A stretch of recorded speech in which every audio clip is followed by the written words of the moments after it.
Hello everyone, I'm Morgan, and today I wanted to start a new series on my channel, which is kind of an extension of my recent reads video, where I'm solely going to talk about new releases and trying to help you determine if they are worth the read.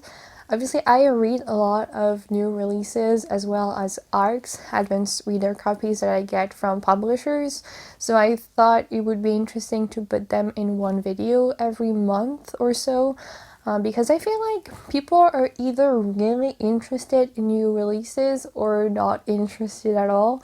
So if this interests you, or if you don't typically read new releases because you want other people to read them first to know if they're worth it, this is a video for you, or I hope it is. So let me tell you about 4 new releases that I have read recently. As usual, I'm going to go from the one I like the least to the one I like the most. So the one I like the least is The Will and the Wilds by Shelley and Holmberg. This one was an arc that I got from the publisher, and I'm glad for that, but I didn't love this one very much. It was written by the author who wrote the Paper Magician series, Paper something. I will put it here the name, but I had heard this trilogy, I think is pretty good, so I was curious to read her new book. But as I said, I didn't really love it. It's about this 19 or 20-year-old girl who lives with her father near a village, and between their house and the village there is this forest where it is said that monsters reside, and so people always have the habit of not going to the woods alone, especially during the night when it's pitch black, but our main character obviously sometimes goes in it. And she lives with her father, but her father has actually kind of lost his wits because he went into the monster realm, which is something that no one else has ever done, because he went there to find his wife who was taken by some monsters, and he came back but she didn't, she died, and that's how our main character came to be. She still survived, but her mother didn't, and her father gave her this bracelet that she always keeps, and she tries to take care of her father and continue on with her life. But there's this monster that starts chasing her, and more monsters are coming, and she's wondering why, and this is what the story is about. And she actually asks some other monster to help her with this monster that doesn't want to let her alone, and it starts a story between the two of them, and there's a bit of romance woven into it.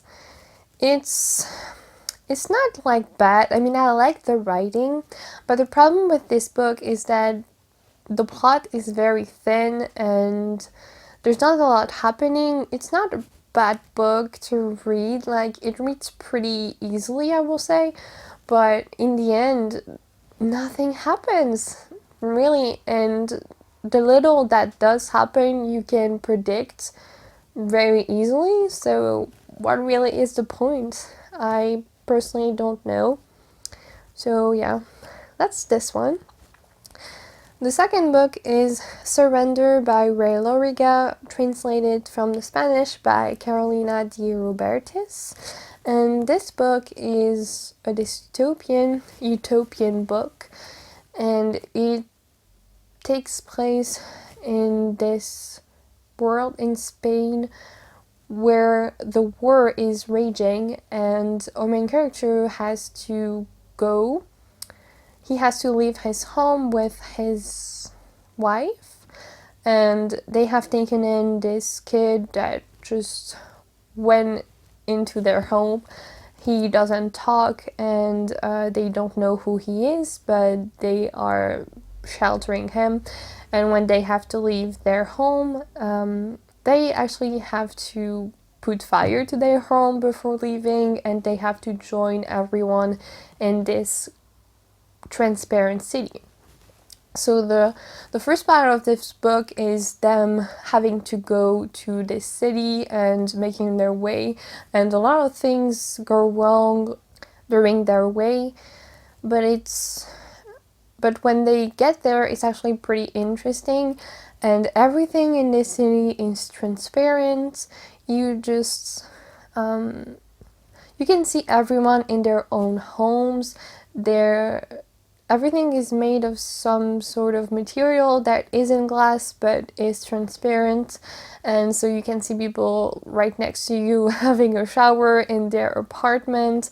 You can also see everything going from one place to the other, and our main character lives with his wife and his pretend kid, and he works in the feces department in the transparent city. And so you can see the feces moving from one apartment to another, and just everything is out in the open. But ever since our main character has gotten to this city, he has become weirdly happy, and he's wondering why that is, because it's not something that he used to be. He used to criticize everything and to be unhappy, and it feels weird, and he's wondering if something is going on. And another thing that I didn't mention about this city is that they get crystallized, which is a word that they use, and when people and things get crystallized, they don't smell anymore, so no one can smell their body odor in the transparent city, and just nothing smells. Not the trash, not feces, not anything. Nothing smells, and it's really weird at first, but it's also good because obviously you don't have bad smells. And just, yeah, there's something really wrong with this city, but he doesn't really know why. And it's kind of interesting to find out with him what is happening.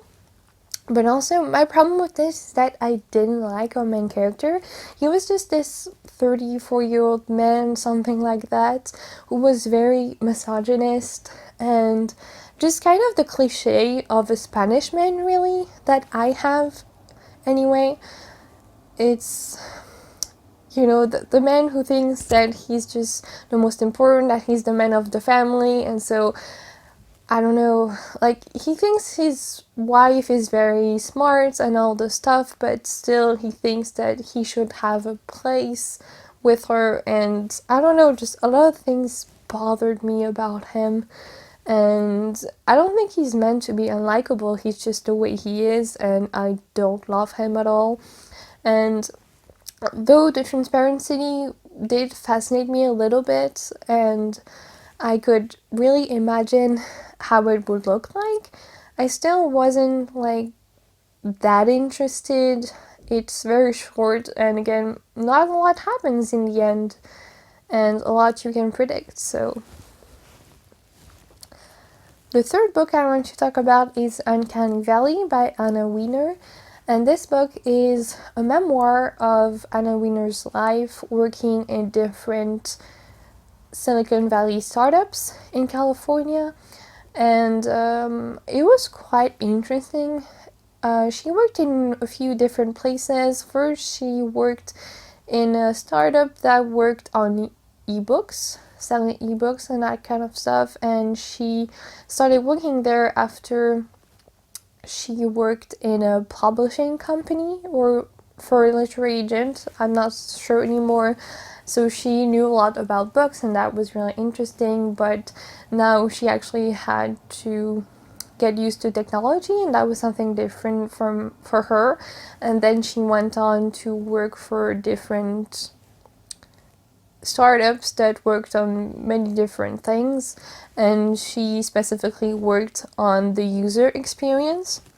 One thing that I was really interested by is that I didn't know that every single app had a lot of information about their users, and she actually talked in the book about an article that came out while she was working in one of those startups, and the article stated that a lot of Silicon Valley startups were actually giving their information about their users to the NSA, and that the US government was using these informations. And she started to wonder if the company that she worked for actually did that as well. And she couldn't answer that because actually she doesn't know. She's just there for the user experience, and everything else she doesn't really know about. She also talked a lot about the environment in those startups because she was one of the only women who worked in technology, and that the men didn't have the same salary as she does because you're kind of asked what the salary that you want is, but when you're a woman, it's just expected that you ask for less because you don't know how much the men are paid. And I thought that was interesting, but also I wasn't really surprised by anything that she said because I have seen all of that already in a TV show also that I watched called Good Trouble. It's a great TV show. It's one of my favorites, and it's a spin-off of The Fosters, which is also a great show. And in Good Trouble, we follow mostly two main characters, Callie and Mariana, which come from The Fosters. And in it, they start their first jobs in LA.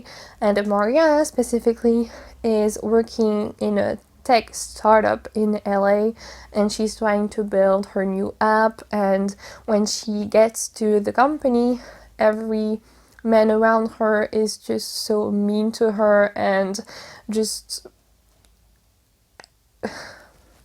say very terrible things about her being a woman and just not as good as the others, and they always give her the worst jobs to do, and just everything that Anna Wiener talks about is also in this show. And so though I think it's important to talk about that, and it's not like it's a topic that people talk about too much, I just wasn't surprised by anything that Anna Wiener was mentioning because I have already seen it in Good Trouble. But that's basically for me, like if you haven't seen that show, and I don't think you have because it's not really well known, you will probably be interested in those topics. I was just a bit disappointed to not learn as much as I wish I would have. And the last book I wanted to talk about is When We Were Vikings by Andrew David MacDonald. This is a literary fiction YA novel about this girl, Zelda, who is retarded because her mother drank while she was in the womb, as she does, likes to explain to everyone.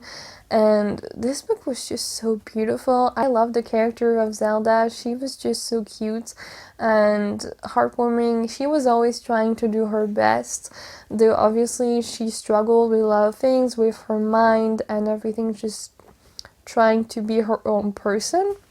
And so we follow her trying to become independent. She is living with her brother. She's 20 years old, and her brother is starting to do some shady stuff, and he's lying to her, and she's trying to find out stuff. She's trying to help him as much as she can, but she cannot really help him, and it's hard on her, and you just feel for her so much. And I love the relationship though that they had between her and her brother. It was beautiful, and the reason the book is called When We Were Vikings is that Zelda is so into Vikings. She calls everyone she likes her tribe, and she calls her boyfriend her maiden, and she's just trying to become a Viking, and that's what she wants to become, independent, because Vikings are independent. And it's just, you just root for her every single time, and it's beautiful, and I loved it. And there are also some things that happen mostly towards the end that are awful. There are trigger warnings for rape. I mean, there's not actually a rape that does happen, but it almost does. So it's still a really intense scene, and I think people could be triggered. I was really shocked by this, especially considering Zelda is someone who is quite defenseless, so she does try to fight back, and eventually she she manages to do that, but it's still quite hard, and a lot of other things just are not easy to read, I would say, in this book. But overall, it's pretty heartwarming, and there's some beautiful parts, so I would highly recommend this one.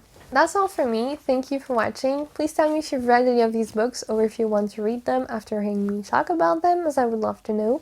That's all for me. Thank you for watching, and I hope to see you soon. Goodbye. Dream I know, deep up my feelings for you.